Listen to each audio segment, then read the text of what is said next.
Assalamualaikum warahmatullahi wabarakatuh. Alhamdulillah bersyukur kepada Allah Subhanahu wa taala. Kerana Allah Subhanahu wa taala masih lagi memberi kesempatan kepada kita untuk dapat sama-sama kita hadir ke majlis ilmu pada pagi ini. Dan insya-Allah pagi ini kita sambung kuliah hadis daripada kitab Mishkatul Masabih, masih lagi bab berkenaan dengan keimanan. Kita sambung perbincangan hadis yang ke-6. Sambung perbincangan hadis ke-6, kita baca dulu hadis pada muka surat 126. Kalau buku cetakan kedua 129. Ada beza sikit muka surat tu.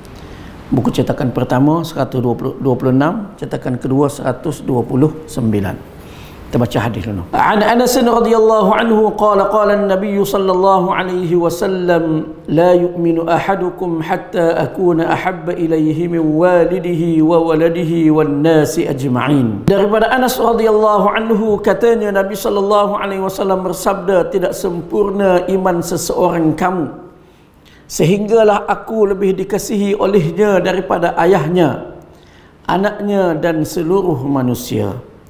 Hadis riwayat Bukhari dan Muslim.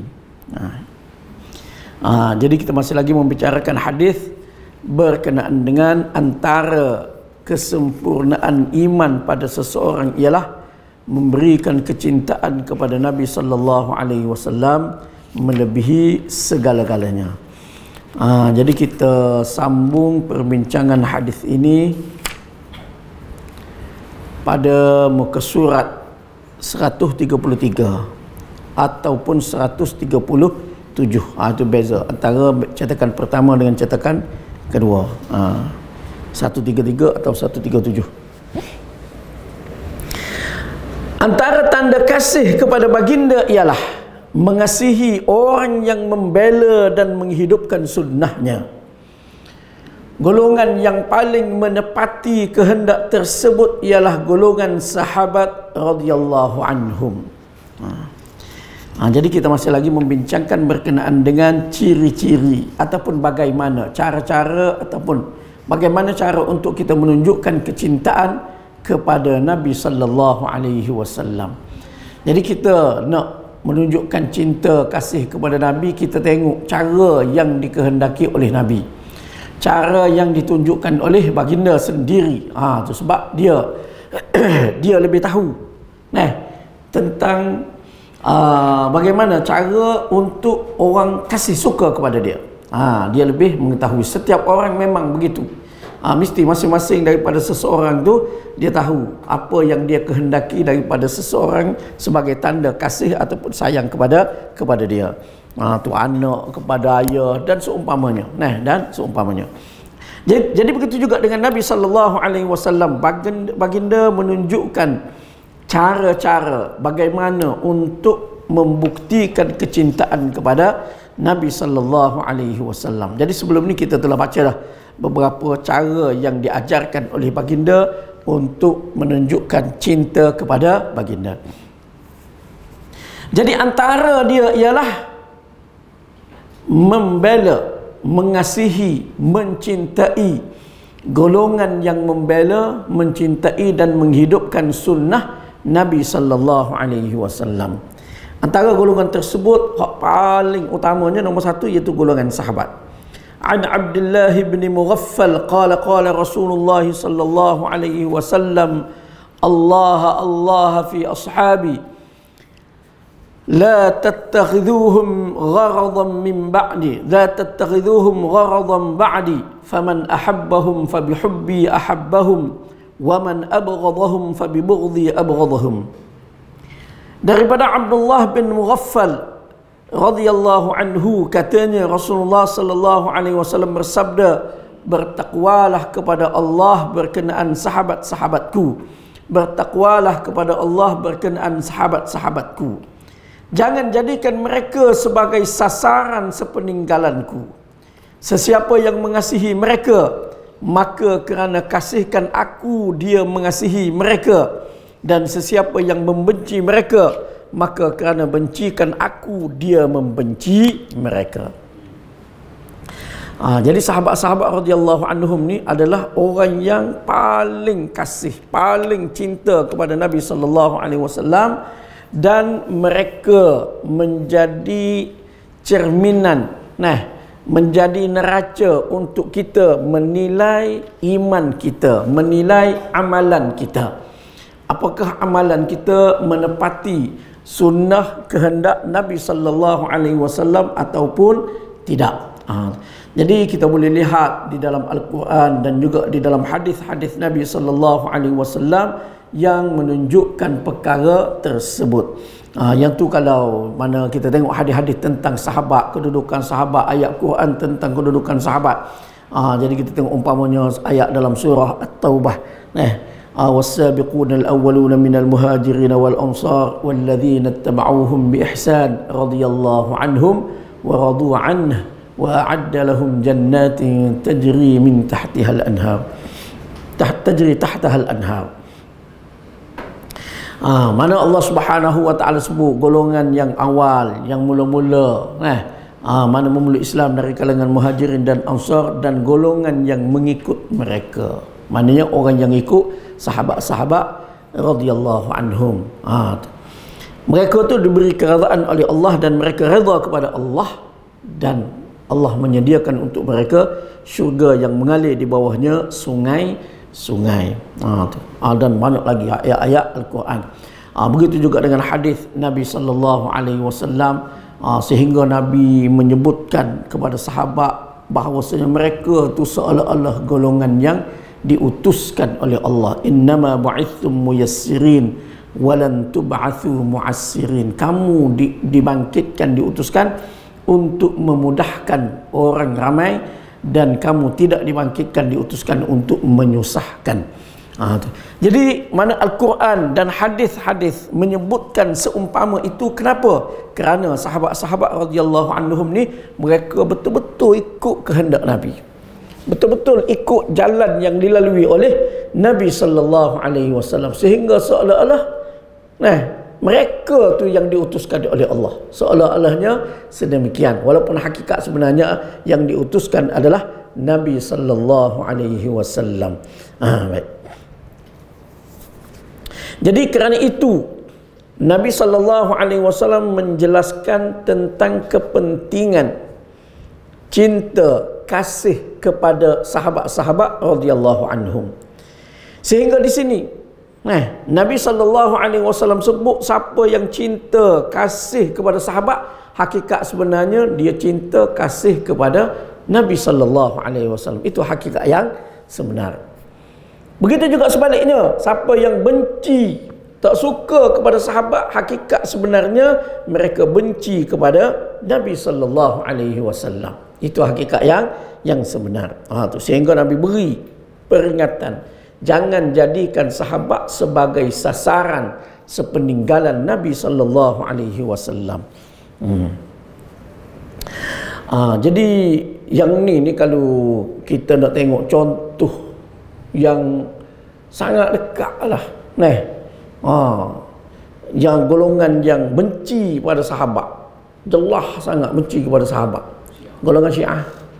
Golongan Syiah, tak ada lah sahabat ni manusia paling jahat di sisi mereka, dan mereka menjadikan sahabat-sahabat sebagai sasaran kebencian mereka. Laknat sahabat, keburukan dinisbahkan kepada sahabat. Mereka nak buat jahat, mereka nak buat itu, mereka nisbah sahabat lagi teruk. Tu sahabat lagi teruk.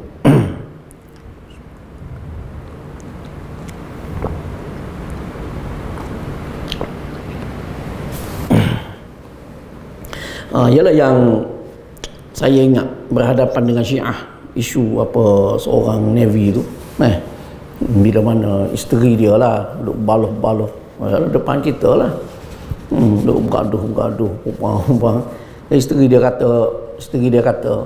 tak nak ikut lah.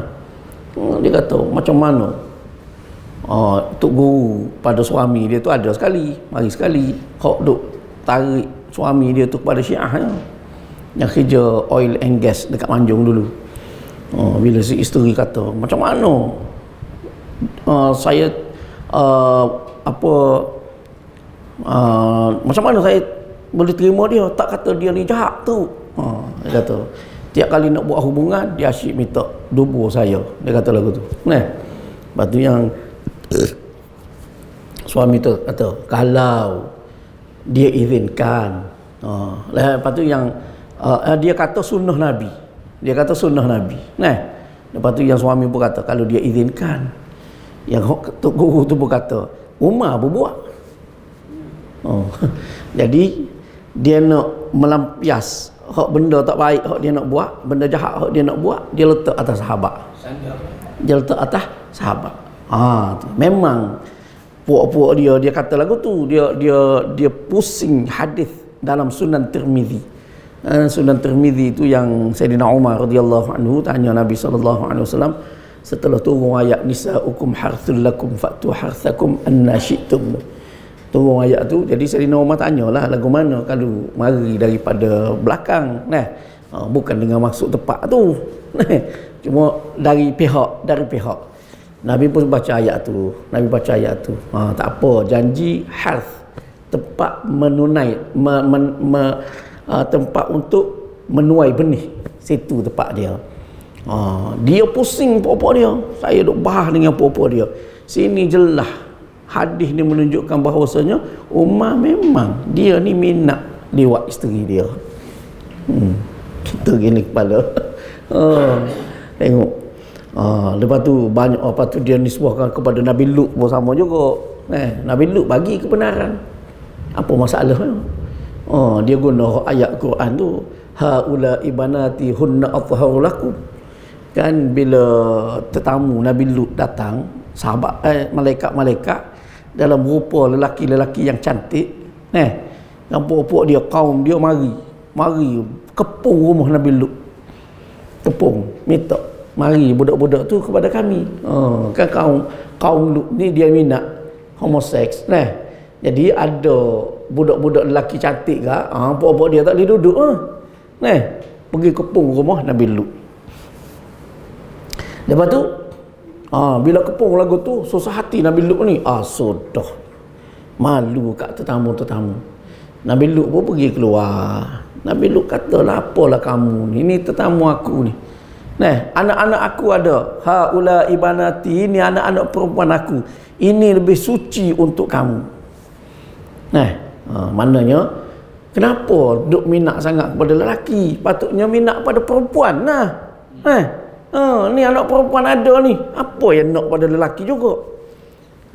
Jadi puak-puak Syiah dia kata sebenarnya Nabi Lut nak bagi tu bagi untuk liwat, bukan untuk tu, sebab dia tahu dah kaum dia minat hak tu. Kok tu dia pergi kona, kita ilik pada. Kita duk bahas dengan dia dulu, duk bahas dalam forum internet tu, ilik pada, ya Allah, puak-puak ni dia punya otak dia tu. Laju tu dia nampak tu, dia tengok ayat tu, dia tengok ini dia nampak ke situ. Allah. Dia kata Nabi Lut bagi kebenaran, kalau siapa nak kahwin, nak liwat isteri, tak ada masalah pun, dia kata. Sayyidina Umar dia letak atas Sayyidina Umar, dia letak atas Nabi Lut. Tengok teruk. Baik. Ini contoh, patut banyaklah lagi contoh-contoh yang lain. Kalau kita tengok filem Iran, ada satu filem Iran, saya adalah video tu, siapa ni, Ammar bin Al-As. Ammar bin Al-As, lepas tu dengan Sayyidina Husain, Sayyidina Husain kejar dia lah, berperang, dia lari, Sayyidina Husain kejar, Sayyidina Husain ke Sayyidina Ali, tak ingat, Ali rasanya kalau tak silap, dalam video tu lah dia buat, video tu kejar sampai Ammar bin Al-As tu dah lah dia cari pelaku, muka udus sekali, rambut muluk mengerbang lagu tu. Jumpa ke dia pelakon lagu tu, tubuh gempal bolak, lari dengan kuda ni, lari jatuh kuda, patut lari, Lari sambil lari tu cabut, buka baju. Oh, nampaklah buka baju. Tak baju, dengan perut besar.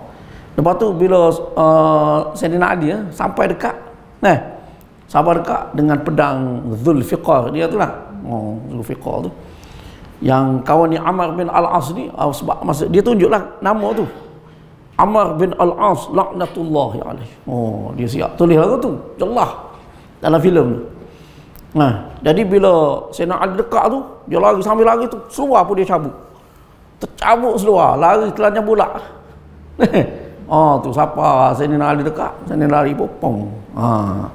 Jadi gambaran yang dia buat seorang sahabat besar tu. Sahabat besar. Gambaran yang dia gambarkan dalam video dia, dalam filem dia dengan seburuk-buruk gambaran. Yang seburuk-buruk gambaran. Tengok. Beci dia kepada Syiah. Tapi filem tu rasa tak lepas daripada negara dia kot. Negara dia saja ya. Cuma kita dapatlah potongan-potongan filem tu memang kita dapat. Ada dalam YouTube. Ada dalam YouTube. Mungkin kalau orang cari-cari, suka mencari, mungkin boleh jumpa banyak lagi kot. Saya ni bukanlah suka banyak sangat mencari, tapi kita adalah juga cari-cari, jumpalah, dapatlah filem-filem macam tu. Baik. Jadi mana mereka benci sangat kepada sahabat-sahabat radhiyallahu anhum. Mereka akan jadikan sahabat sebagai sasaran kebencian mereka. Sasaran kebencian mereka. Alah, kalau pemimpin tu teruk mana kah? Tak ada teruk mana. Muawiyah lagi teruk. Gitu. Abu Bakar tu rejim.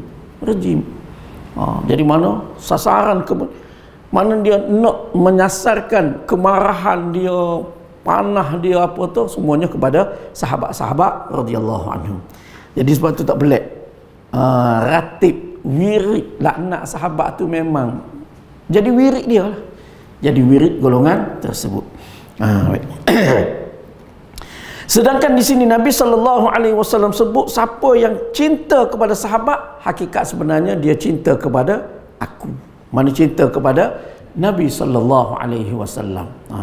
Jadi mana kita bela sahabat, kita cinta sahabat, kita mempertahankan sahabat, tidak kerana lain, tetapi kerana kita membela Nabi SAW. Kita benci kepada orang yang benci kepada sahabat, kita lawan mereka. Kita nak kalahkan mereka, orang yang lawan kepada lawan sahabat. Sebab apa? Sebab kita nak membela Nabi SAW. Sebab apa? Sebab runtuh sahabat, runtuhlah ajaran Nabi SAW.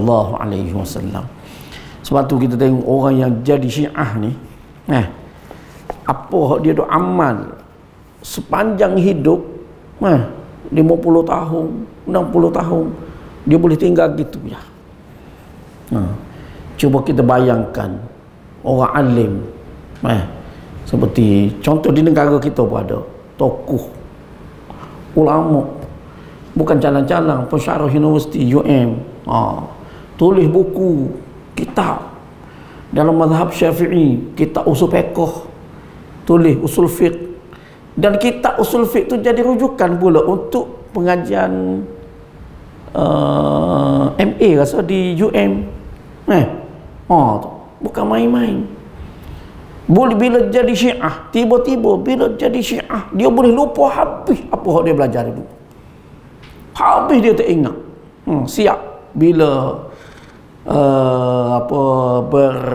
macam dialog lah, kita kata apa, berdialog lah dengan Maulana Asri dalam Akhbar Watan tahun kalau tak silap awal 90-an lah, ataupun akhir 8, asalnya kalau tak silap dalam 90-an Akhbar Watan. Dulu kan ada Akhbar Watan. Mana dia boleh tulis itu Sayyidina Uthman telah engkar kepada perintah Nabi, merubah ajaran Nabi SAW dan sebagainya. Dia boleh tulis dalam Akhbar Watan. Saya simpan sampai hari ni akhbar tu, keratan tu, cuma kena cari, tak tahu duduk mana. Mana kita simpan tahu. Sedangkan dia dulu dia tulis usul fiqh umpamanya, banyak rujukan dia daripada sahabat lah, banyak. ambil tu. Tapi bila tukar jadi Syiah, dia boleh tinggal habis. Habis dia tinggal. Tu cakap jadi macam orang tak ada ilmu. Macam orang yang tidak ada ilmu. Tengok. Tu. Saya teringat seorang sahabat dekat Manjung. Ialah dia ceritalah mak dia. Asal-asalnya dia pun tak tahu. 1 tahun tu, cerita lama dah 6-7 tahun lepas. Dia balik nak buka puasa dengan mak dia di rumah dia tu, disik balik ya. Mak dia duduk dengan adik orang bosu. Balik-balik dekat nak masuk waktu maghrib, mana lepas asal lah. Dia isteri dia apa tu siap masuk ni. Duk siap lah untuk buka puasa. Bila dekat maghrib, duduklah dia anak beranak ni. Nak ada hidangan, nak buka puasa ni. Mak dia duduk luar. Tak tahu. Lepas tu dia panggil lah, mak mari orang nak buka puasa dah ni. Lepas tu barulah mak dia masuk duduk. Lepas tu bila masuk waktu, yalah masuk waktu kah, pakat ambil ni makan nasi, makan apa.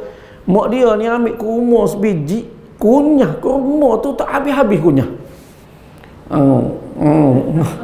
Maknanya tak telan lah, boleh kata tak telan lah gitu. Duduk dalam mulut dia, duduk kunyah, tak habis-habis. Orang lain dengan tambah nasi, minum air apa. Tengok, apa yang pelik orang tua ni? Dah pelik tu. Sudah buka puasa semayang maghrib, mak dia pergi duduk luar. Adik hak bongsu tak balik-balik. Laki. Orang dah buka puasa, laki tak akan uzur. Tu. Dekat isyak baru balik. Barulah mak dia sibuk masuk dapur. Sibuk dengan adik orang lelaki ni, baru buka puasa. Pelik ni. Dia dah jadi apa ni mak aku ni? Adik ni. Tak tahu. Balik-balik tanya. Dia jumpa dengan saya lah, dia cerita. Saya kata kena dah tu. Kalau lagu tu. Pergi cek balik, cek siasat. Dia siasat. Rupanya memang betul. Adik dia lelaki tu dah ikut dah Syiah. Dah tarik mak dia pula. Jadi nak ceritanya mak dia ni, kakak-kakak, jadi dia pun bincanglah dengan kakak-kakak dia apa macam mana ni mak kita ni. Jadi bila pergi tu jumpa pula dengan mak dia, balik jumpa dengan mak dia. Kakak-kakak tu kata, mak dulu Tok Guru Haji Musa arwah lah. Mak dengan ayah dulu duk ikut kuliah dia, tiap-tiap minggu duk ikut kuliah dia, duk mengaji dengan dia, pergi pondok dia mengaji. Sekarang ni mak letak mana apa mak duk mengaji dulu? Duduk mana? Tinggal habis. Semua dia tak pakai. Semua dia tinggal. Tertanya. Jadi dia cerita kakak-kakak dia tanya, mana mak letak hak mak duduk mengaji pondok tu dulu? Tok Guru arwah Tok Guru Haji Musa ni duduk mengajar. Haji Musa dia rasanya kalau tak silap Sik ke Haji Saleh silap arwah Haji Saleh lah. Haji Saleh silap. Jadi duduk kata mak dia senyap, awak tak tahu. Jadi pening habis adik-beradik, macam mana boleh tinggal? Sedangkan duk minat mengaji banyak mana, tapi bila kena hak tu kosong habis. Dia jadi macam kosong. Baru masuk Islam. Seolah-olah gitu. Seolah-olah sedemikian. Sebab tu bila masuk Syiah dia jadi payah. Sebab apa? Sebab dia letak dah agama tu, agama Abu Bakar, agama Umar. Ini pengalaman saya. Macam perempuan tadi tu, isteri Nabi, memang dia kata bila bergaduh dengan suami dia ni, suami dia kata pergilah mu nak ikut agama Aisyah tu. Agama Aisyah, bukan agama Nabi. Apa tu kalau balas lelaki, pergilah mu nak ikut agama Umar tu. Agama Umar. Tu. Maulana Asri kan dia terjemah buku Syah Waliullah Ad-Dihlawi, mazhab fiqh Sayyidina Umar, mazhab fiqh Sayyidina Umar. Lepas tu panjang cerita tu, panjang, saya pendekkan. dia beri ni baru Tok Guru Haji Musa. Betul ingat.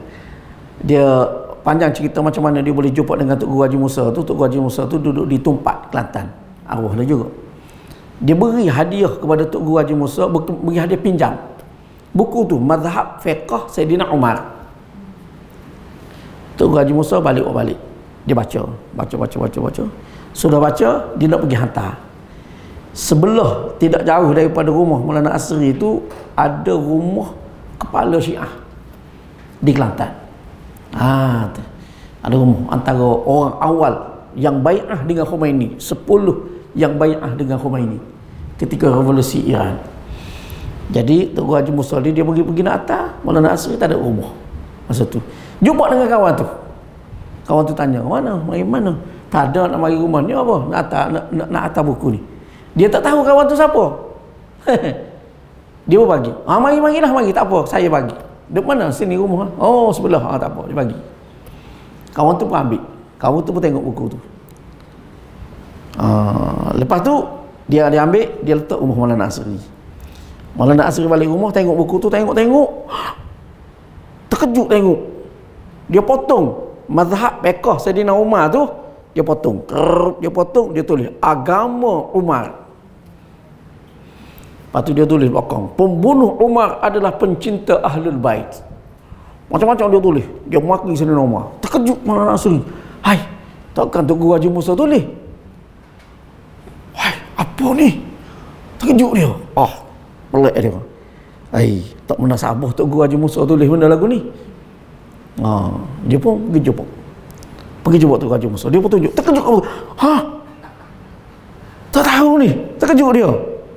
Teranggu, apa ni? Lepas tu Maulana Asri tanyalah, bagi kat siapa buku? Dia pun cerita, saya bagi dekat orang kat tu, orangnya rupa gini-gini. Kata patutlah bagi ke dia. Dia dah memang marah dah, benci dah kepada Sayyidina Umar. Tulis boleh ke dia lah. Tengok. Maknanya dia tak boleh terima agama, bukan agama yang dibawa oleh sahabat-sahabat radhiyallahu anhum tu adalah merupakan yang dibawa oleh Nabi sallallahu alaihi wasallam. Dia tak boleh terima. Bagi dia, hak sahabat bawa ni agama, hak sahabat seleweng daripada ajaran Nabi. Tu sahabat seleweng daripada ajaran Nabi. Sebab tu ada seorang pelajar Iran yang duduk di Pasir Mas, Kelantan. Dia belajar di Iran, di Qom. Dia balik, dia tulis buku. Kalau tak silap, Ajaran Muhammadiyah. Dia tulis buku tu, dan dalam buku tu dia kritik lah sahabat-sahabat. Umar telah buat begini, Abu Bakar telah buat begini. Maknanya dia menggambarkan Sayyidina Abu Bakar, Sayyidina Umar, Sayyidina Uthman ni menyelewengkan ajaran yang ditinggalkan oleh Nabi SAW. Jadi maknanya nak cerita sini, sebab apa Nabi beri pesanan peringatan ni? Cinta kepada sahabat adalah cinta kepada Nabi. Sebab apa? Sebab roboh sahabat, roboh ajaran Nabi SAW. Dan itulah yang dikehendaki oleh Syiah. Itulah modus operandi dia. Modus operandi dia nak menghancurkan ajaran yang dibawa oleh Nabi SAW. Itu matlamat dia, hak utama. Sebab tu dia tukar habis. Quran dia selewengkan. Quran dia mana nak menyatakan Quran yang sebenarnya tak betul. Sebab apa? Sahabat yang selewengkan. Sahabat juga. Lalu dia tukar Nahjul Balaghah, kononnya sebagai sabdaan firman Sayyidina Ali. Lepas pada tu adalah lagi kita Al-Jufsa, Sahifah Fatimah dan sebagainya, ada Mushaf Fatimah dan sebagainya, ada tu. Lepas pada tu dia tukar pula daripada kitab-kitab hadis kita Sahih Bukhari, Muslim apa ni, semua dia buang. Dia tukar dengan kitab dia Al-Kafi, Al-Istifsar, Man la yahdurul faqih, Tahdhibul Ahkam, Biharul Anwar dan sebagainya. Jadi mana kalau jadi Syiah ni dia hilang terus ajaran hak Nabi hak asal, mari ajaran baru. Mari ajaran yang baru, langsung tak ada kena mengena dengan ajaran Islam. Semua perkara dia akan ubah semua perkara. Kalau ada sembahyang pun, sembahyang tu dia ubah dah sikit sebanyak. Lepas pada tu sembahyang tu sebenarnya bukan besar pun di sisi dia. Masjid kosong. Azan bertukar. Azan bertukar. Lepas tu azan, asyhadu anna aliyyan waliyullah. Lepas azan tak ada orang dalam masjid. Pergilah tanyalah askar-askar yang pergi ke apa Lebanon. Askar kita ni, saya cerita sendiri pada saya. Dengar azan. Sudah dengar azan pergi masjid tak ada siapa. Tu bila pun tak ada. Siapa azan tadi? Lah sekali pokok dia pun naik sembahyang. Sembahyang. Tinggal keluar orang bagi tahu, "Weh, masjid Syiah tu." Masjid Syiah. Azan saja. Sama di Pakistan pun sama. Kecuali tempat-tempat yang dia nak buat sebagai propaganda apa tu dia adalah. Tapi hakikat sebenarnya mereka pun tak buat benda tu. Tinggal. Dia besar benda lain lah, kubur. Dia besar tu. Tu dia besar-besar tu. Hak ibadah sebenarnya dia tinggal. Tu. Dan semua sekali dia akan ubah. Tinggal hak Nabi ajar. Jadi sebab tu jadi modus matlamat dia tu, modus operandi dia robohkan binaan sahabat. Hancur sahabat, hancur ajaran yang ditinggalkan oleh Nabi SAW. Tak ada. Jadi sebab tu kena pertahan, kena jaga, dan dia sebagai tanda cinta kepada Nabi. Tanda cinta kepada Nabi sebab ia termasuk di dalam mempertahankan ajaran Nabi sallallahu alaihi wasallam. Yalah kalau tidak orang yang kena baik Syiah dia pun heran macam mana jadi lagu tu. Dia jadi teringat langsung kok. Ni ahli sunnah ni tutup pintu terus. Dah sebab dia dah benci dah ni. Dia dah nampak dah kalau aku ikut hang ni, ikut Sunni, Wahabi, Nasibi Nasib Wahabi, Nasibi. Tu. Kalau aku ikut hang ni, pokok ni ikut agama sahabat tak betul. Dia tak boleh ikut. Dia tak boleh, susah untuk nak balik semula kepada Ahlus Sunnah wal Jamaah. Baik. Di antaranya ialah antara tanda cintakan Nabi SAW lagi, iaitu memperbanyakkan selawat kepada baginda. Allah Ta'ala berfirman, innallaha wa malaikatahu yusalluna 'alan nabi ya ayyuhalladzina amanu sallu 'alaihi wa sallimu taslima. Sesungguhnya Allah dan malaikatnya berselawat, memberikan segala penghormatan dan kebaikan kepada Nabi Muhammad sallallahu alaihi wasallam. Wahai orang-orang yang beriman, berselawatlah kamu kepadanya serta ucapkanlah salam sejahtera dengan penghormatan yang sepenuhnya. Jadi mana di antara tanda cinta kepada Nabi sallallahu alaihi wasallam ialah memperbanyakkan selawat kepada baginda. Yang ni memang tak apa, kita baca dulu. Nabi sallallahu alaihi wasallam bersabda an Abi Hurairah radhiyallahu anhu qala Rasulullah sallallahu alaihi wasallam man shalla alayya marratan wahidah kataballahu azza wa jalla lahu biha 10 hasanat. Daripada Abu Hurairah radhiyallahu anhu, katanya Rasulullah sallallahu alaihi wasallam bersabda, sesiapa yang berselawat kepadaku sekali, Allah azza wa jalla menulis untuknya 10 kebaikan. Baik. Jadi mana antara tanda cinta kepada Nabi sallallahu alaihi wasallam adalah berselawat kepada baginda. Mana hak ni memang semua orang terima. Selawat kepada Nabi ni sebagai tanda cinta kepada Nabi sallallahu alaihi wasallam. Selawat dia tak sama dengan qasidah. Qasidah lain. Qasidah mana bukan selawat. Tapi kalau qasidah ataupun nasyid ke, kita tak kira lah apa nama tu, qasidah yang mengajak kepada cinta kepada Nabi sallallahu alaihi wasallam, itu bagus. Tak ada masalah tu. Maknanya qasidah tu sendiri tak salah.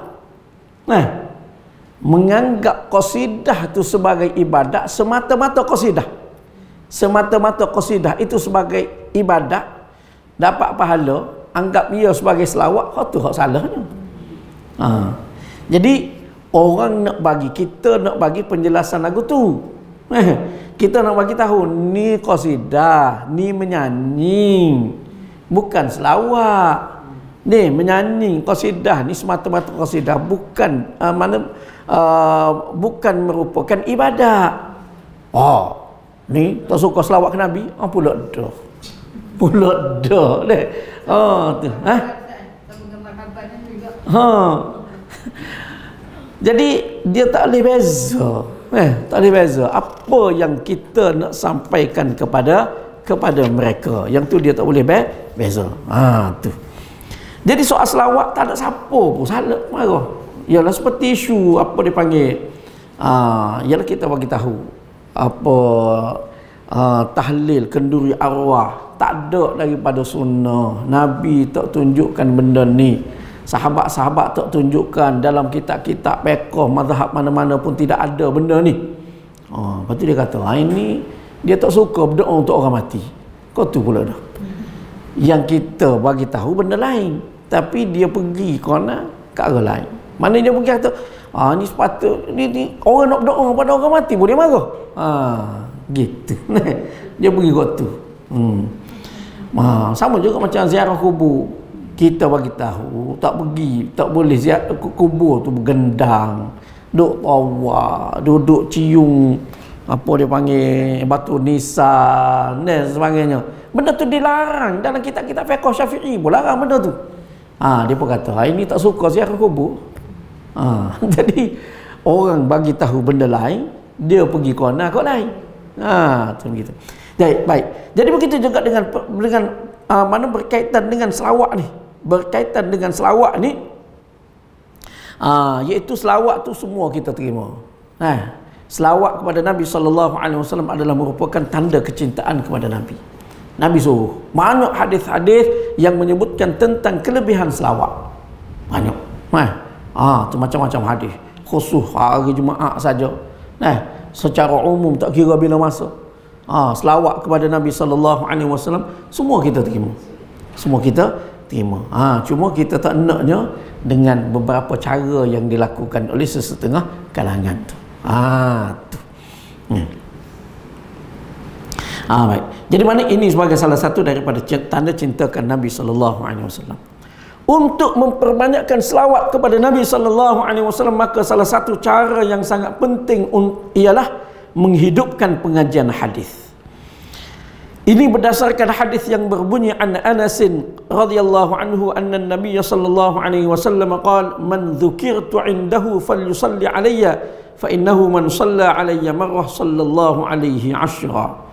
Daripada Anas radhiyallahu anhu bahawa Nabi sallallahu alaihi wasallam bersabda, sesiapa yang namaku disebutkan di sisinya maka dia hendaklah berselawat ke atasku, kerana sesiapa yang berselawat ke atasku sekali Allah berselawat untuknya 10 kali.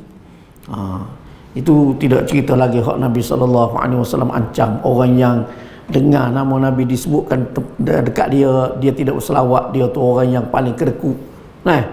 Tu. Jadi dengan hadis-hadis sedemikian dan hadis seperti ini, maka menunjukkan kepada kita cara yang paling nak menjadikan kita ni banyak berselawat kepada Nabi SAW. Cara yang paling baik ialah menghidupkan pengajian hadis.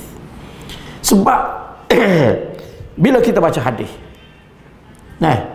sama ada kita baca dengan mengajar ataupun kita baca seorang-seorang rumah. Bila baca, kita baca nama Nabi, kita akan selawat. Kita dengar hadis, kita dengar nama Nabi disebut, kita akan selawat. Tu selawat. Jadi banyak selawat dengan cara yang sedemikian, jadi sebab tu lepas tu pengajaran daripada Nabi SAW dia mencakupi pelbagai perkara. Sudut mana? Apa? Bab apa? Hak bab khusus bab agama ni, ibadat, akidah, tauhid, akhlak. Tu memanglah hadis daripada Nabi banyak sangat bab tu. Memang nampak sangat. Begitu juga dengan bab-bab lain. Kehidupan kemasyarakatan, kehidupan rumah tangga. Tu begitu juga dalam isu-isu lain. Sekarang ni banyak hadis-hadis orang himpunkan hadis-hadis berkenaan dengan alam, berkenaan dengan ni. Maknanya ruang untuk kita guna hadis Nabi dalam apa jua bidang ilmu ni ada. Maknanya kita boleh guna hadis Nabi sallallahu alaihi wasallam. Baik.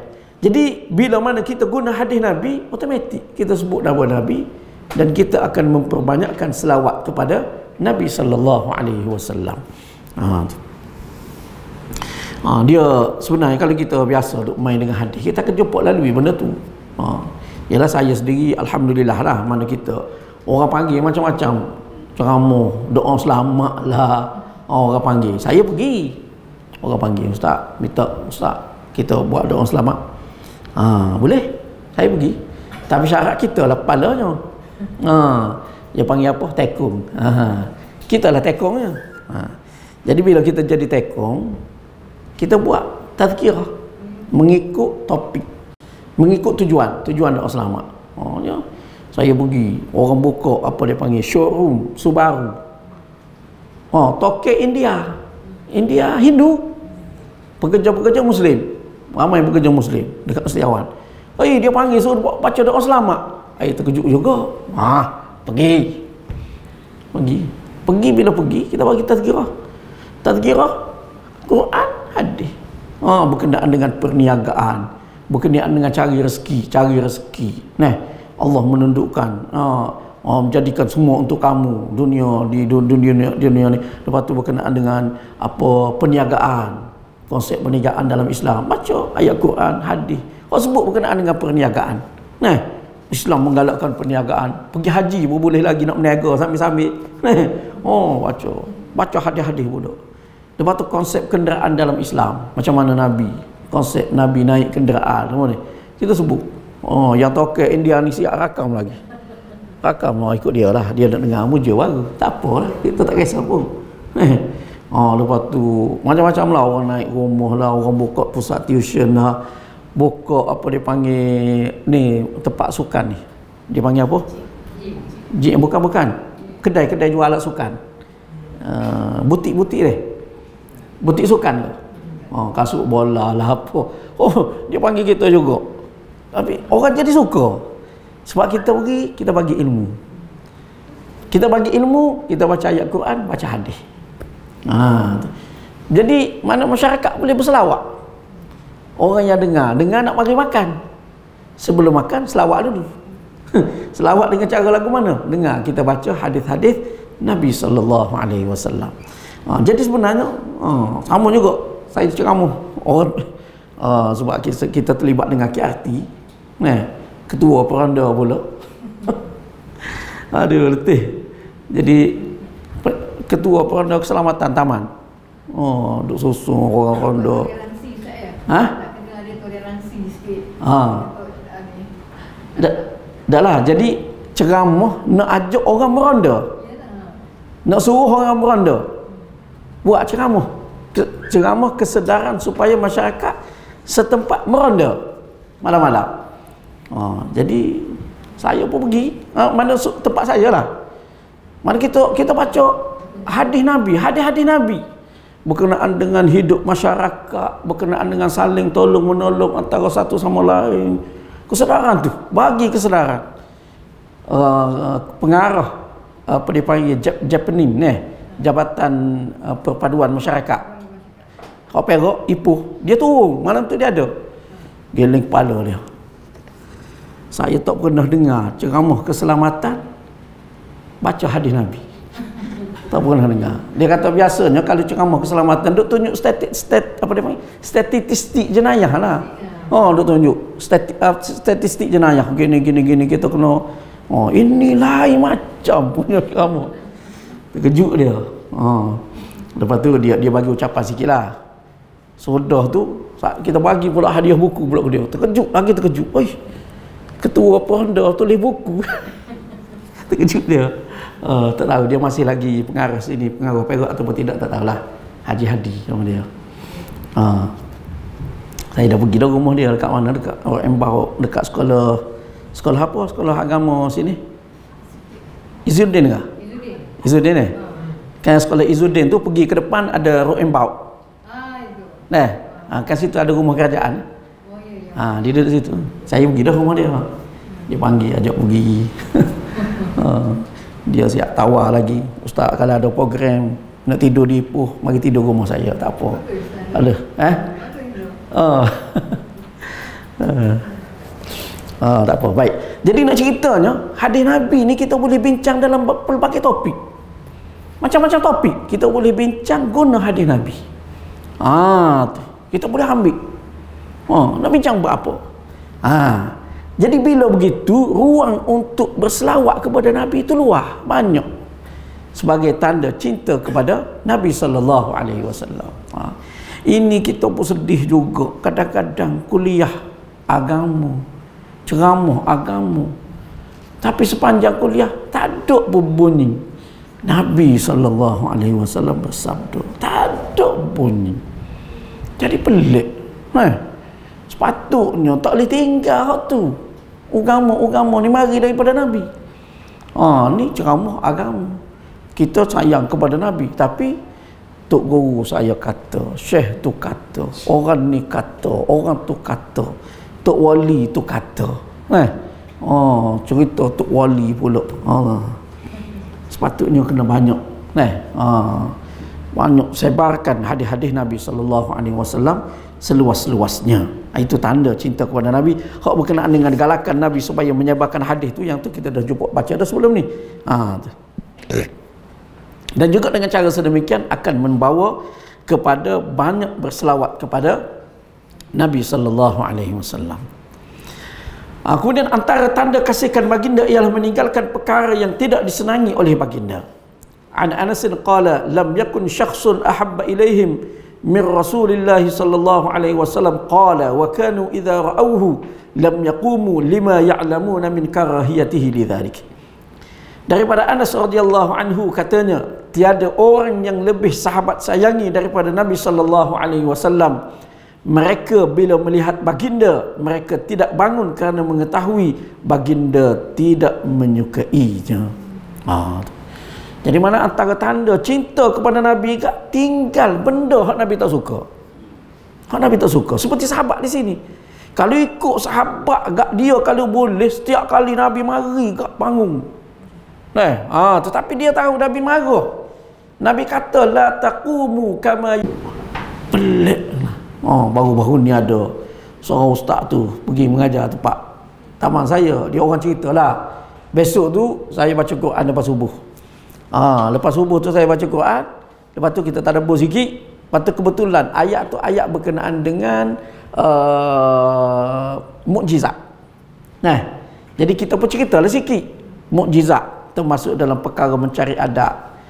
Selain daripada Nabi, hak karamah ni diberikan kepada orang tertentu gini.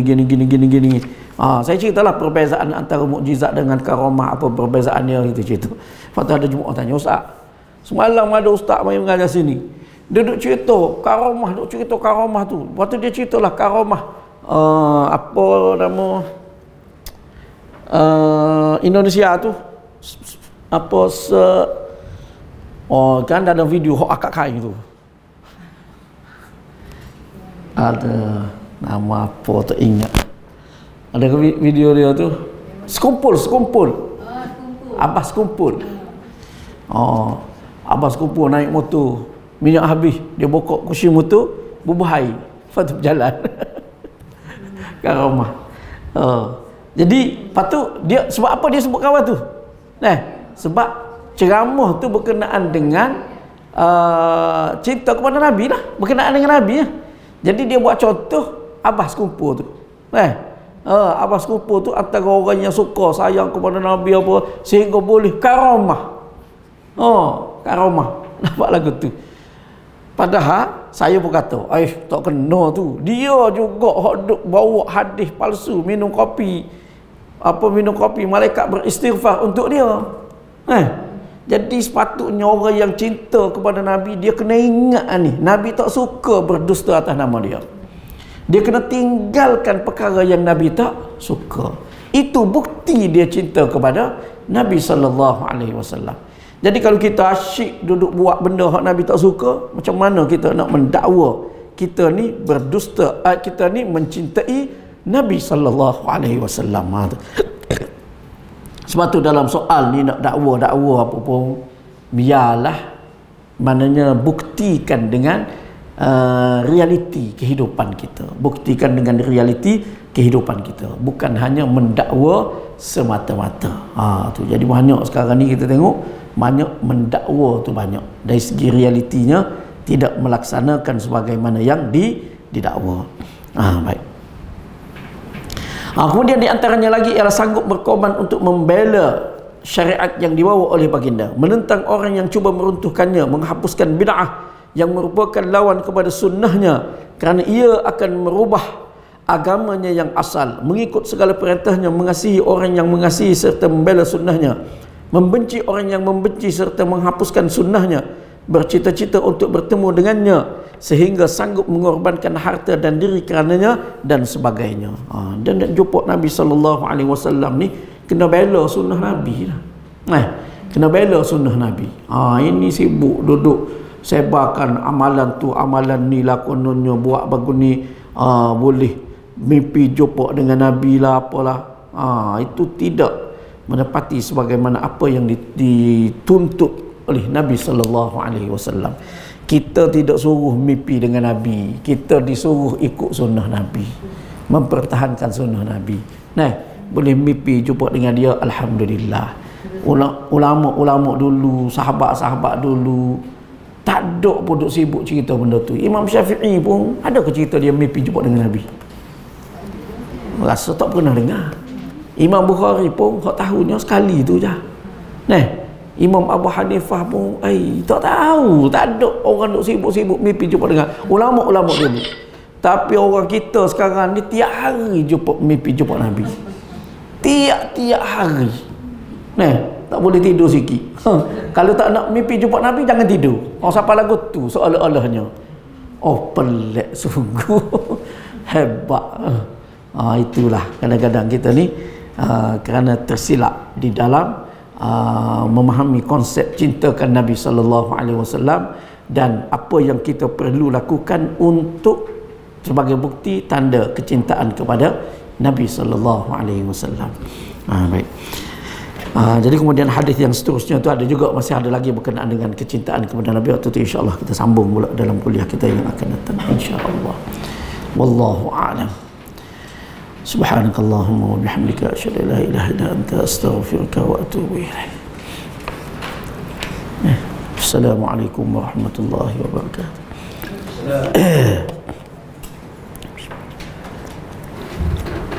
Ada satu video saya dapat dalam Facebook saya, yang di antara ajaran Syiah yang ada di Lubang Gelap, di kalangan artis-artis. Artis ni popular lah. Dia pakai jubah hitam, dia punya buku tu mungkin biasa Fatimah. Dia ada malu-malu dengar. Di Kampung Gajah baru ni, sahabat kita tu, dia mengajar Quran. Ustaz Syafiq tu, isteri dia lah. Satu hari tu ada seorang budak tu, dia mengaji qiraati, Iqra'. Dia mari-mari dia bawa, dia silap bawa. Mari-mari bawa, tengok. Ustaz Syafiq tengok, Sahifah Sajadiyah. Apa benda ni? Dia pun tengok dalam tu, Allah, selawat-selawat Syiah.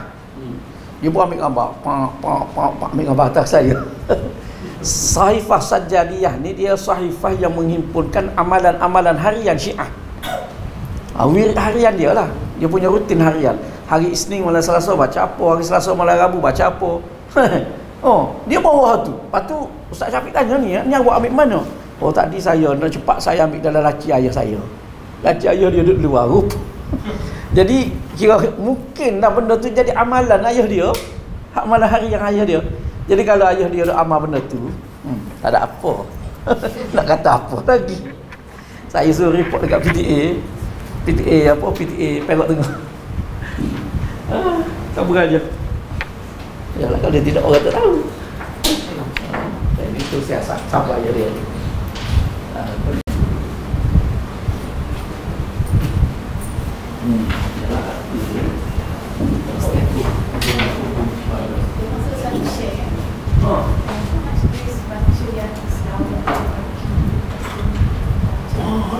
dalam internet ni. Tak tahu dia satu share dalam grup Muslimat. Oh. Ada seorang tu kan share ajar. Apa nama lu? Kok itu? Saudara Zainal Asri ada buat ni.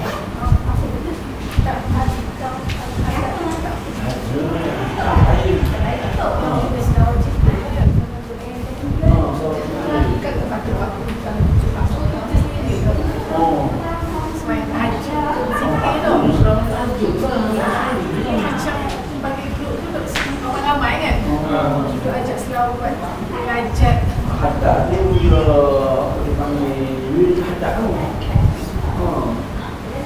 orang je share dia ni. Kita nak tegur kan.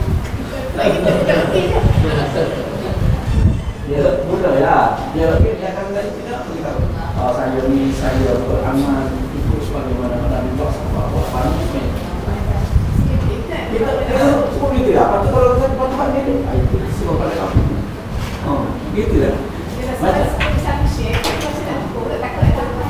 Ya, saya memandu kalau saya Bismillahirrahmanirrahim. Assalamualaikum warahmatullahi wabarakatuh. Tujuan saya memberi sedikit sepatah dua kata ni untuk memaklum kepada tuan-tuan yang kami merupakan media yang merakam kuliah-kuliah asatizah sunnah di Ipoh Perak terutamanya, dan kami lebih mengharap kepada bantuan dari segi infak bulanan bagi tujuan gerak kerja lah. Antaranya kita nak servis kita punya barang-barang peralatan, equipment, kemudian bayar gaji kita designer dan juga internet bulanan. Samping itu kita ada buat daurah-daurah ilmiah, dan daurah ni pula kita bagi percuma saja. Makan kita bagi, kemudian kita bagi buku daurah. Kita sasarkan daurah ni bulanan lah. Sebab itu pada poster kami ada beritahu yang kita minta infak ni antara tujuan lain adalah untuk daurah bulanan juga, selain daripada gerak kerja lah, insyaAllah. Dan pada tuan-tuan yang nak infak ke akaun di bawah ni, akaun di bawah ni adalah akaun pertubuhan ya, pertubuhan kebajikan Mishkah Kinta Perak. Di situ kami akan gunakan duitnya untuk gerak kerja daurah-daurah ilmiah yang percuma. Kita tak ada yuran ke apa, tak ada. Yang semua percuma je kita bagi, insyaAllah. Wallahu alam. Assalamualaikum warahmatullahi wabarakatuh.